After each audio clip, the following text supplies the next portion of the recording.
कन्या राशि वालों, ये पूरा महीना आपके लिए पूरा महीना चैलेंजिंग होने वाला है। साथ ही साथ आपको बहुत कुछ सिखा कर भी जाएगा। और कुछ भी मैं बोलूं इससे पहले, अगर आपके छोटे भाई बहन हैं तो इस समय उनको आपकी गाइडेंस की बहुत जरूरत पड़ने वाली है, आपकी राय मशवरे की बहुत और आपके समय की बहुत ज्यादा जरूरत है। अगर आप उनको जरूरत पड़े तो आप जरूर से समझाइए। शायद वो अपनी बात आपसे कह न रहे हो, लेकिन आपको अनुभव हो जाएगा जब आप उनसे बातें करेंगे। शुरुआत में राहु, सूर्य, बुध, मंगल, शुक्र आपके 6th हाउस में बैठे हुए हैं, जहां पर राहु, मंगल, बुध पूरे महीने वहीं पर टिके रहने वाले हैं। शनि 7वें में, गुरु 10वें में और केतु 12वें भाव में रहेंगे। इससे सबसे पहले आपको अपनी सेहत को प्राथमिकता देनी चाहिए, क्योंकि अगर आपकी सेहत में से देखिएगा कि आपको हड्डियों का दर्द, बैक पेन या फिर आपको पेट की खराबी से संबंधित कोई चीजें आपको परेशान कर सकती है। जॉब में आप देखेंगे कि जॉब में अब आपके शत्रु, आपके दुश्मन घूम रहे हैं, जो आपके मेंटल पीस को, प्रेशर को इतना बढ़ा दे रहे हैं कि कई बार आपके आंसू तक निकल आएंगे। और अगर आप व्यापारी हैं, बिजनेसमैन हैं, तो आपने कितने काम लोगों से कहे थे पर वो टाइम से कोई काम पूरा नहीं कर रहा है, या उस इंटेंसिटी या उस अच्छाई के साथ वो लोग उस काम को नहीं कर रहे हैं जिससे आपको उससे उम्मीद की थी या सोचे हुए थे। छोटी समस्याएं, सेहत से जुड़ी नजरअंदाजा आपको नहीं करना इस समय में। शारीरिक और स्वास्थ्य से जुड़ी जो भी समस्याएं होंगी, आपको डॉक्टर से सलाह लेकर काम करना है, ताकि आपको परेशानी से ठीक रहे और आपका स्वास्थ्य अच्छा रहे। और आपकी बातों, कम्युनिकेशन की वजह से आप देखेंगे कि कार्यस्थल पर आपके विरोधी सक्रिय हो गए हैं, और लेकिन घबराने की कोई जरूरत नहीं है, क्योंकि गुरु तरफ 10वें भाव में होने के कारण से अंत में सब ठीक ही हो जाएगा। करियर भी संभल जाएगा। नौकरी करने वालों के लिए समय मेहनत का है। विरोधियों से टकराव होगा और अंत में जीत आपकी ही होगी। 2 मार्च के बाद शुक्र और 15 मार्च के बाद सूर्य 7वें भाव में आने की स्थिति में धीरे धीरे आप देखेंगे कि 15 मार्च के बाद चीजें अब बेहतर हो रही, सुधार हो रहा है, सीनियर्स का सहयोग मिल रहा है, और आपको जितना रोना धोना था पिछले 15 दिनों में हो गई।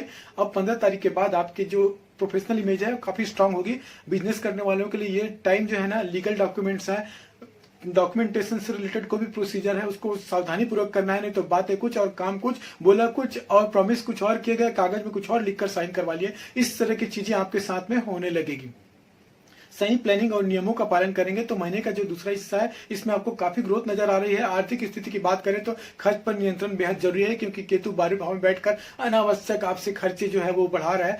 अचानक से मेडिकल या किसी ट्रेवल की वजह से आपके खर्च सामने आ सकते हैं। 15 मार्च के बाद थोड़ी राहत जरूर मिलेगी, लेकिन 26 मार्च को शुक्र के 8वें भाव में जाने से कुछ गुप्त या अप्रत्याशित खर्चे फिर सामने आ सकते हैं। निवेश करना चाहते हैं तो सोच समझ कर रिस्क लीजिएगा। सेहत की बात करें तो पेट, नसें और हड्डियों का दर्द, त्वचा या फिर तनाव आपको इस महीने में तंग करने वाले हैं। नियमित चेकअप कराना, संतुलित आहार लेना, अकेले ज्यादा न रहना, नींद अच्छी लेना, ये जो है कुछ बेसिक सी चीजें हैं जिनको आपको अपना ध्यान रखना है। प्रेमी संबंध की बात करें तो समय निश्चित है, लेकिन सकारात्मक है।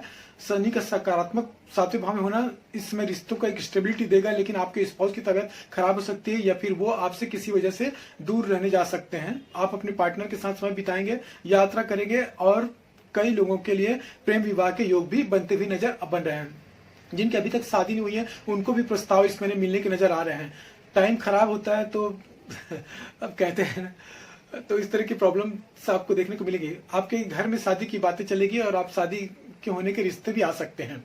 और 15 मार्च के बाद आपका तनाव कुछ समय में बाद थोड़ा कम होने लगेगा। थोड़ा सा इस महीने आपको ईगो से बचिएगा और अपने कम्युनिकेशन में बहुत ज्यादा ध्यान रखिएगा, क्योंकि जरूरी नहीं है कि आप बहुत बोले, बहुत समझाए, बहुत कुछ लोगों को कहें मुझे समझो मुझे समझो। नहीं, शांत रहिए। जब आप शांत रहेंगे तो लोगों को लगता है कि ये पर्सन मैच्योर है और हमें इसको समझने की जरूरत है। हम ज्यादा बोल रहे हैं, इसलिए शांत रहना भी, कई बार किसी को कुछ अपनी बात समझानी हो तो ये भी बहुत कारगर जो रिजल्ट होता है इस समय में।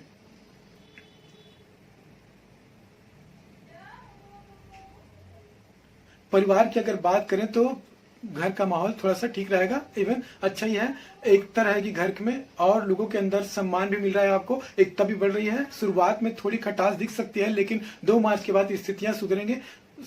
26 मार्च के बाद ससुराल में किसी समारोह में जाने का योग बन रहा है। भाई बहनों से संबंधों में थोड़ा उतार चढ़ाव संभव है, इसलिए समय रखते हुए छात्रों के लिए समय अनुकूल है। और कुल मिलाकर मार्च 2026 आपको अनुशासन, स्वास्थ्य, ध्यान, संतुलन और आपके आसपास कितने जहरीले सांप घूम रहे हैं उन सब के मुखौटे हटाकर जाने वाला है। उपाय के तौर पर आपको एक ही उपाय बताएंगे इस राशि के लिए, वो है विष्णु सहस्त्र नाम का श्रवण करना या फिर उसका पाठ करना प्रतिदिन के तौर पर। इस महीने में विष्णु सहस्त्र नाम आपके लिए सबसे अच्छी रेमेडी होगी। तो ये था दोस्तों, कैसा रहेगा मार्च 2026 का ये महीना कन्या राशि के जातकों के लिए। राधे राधे।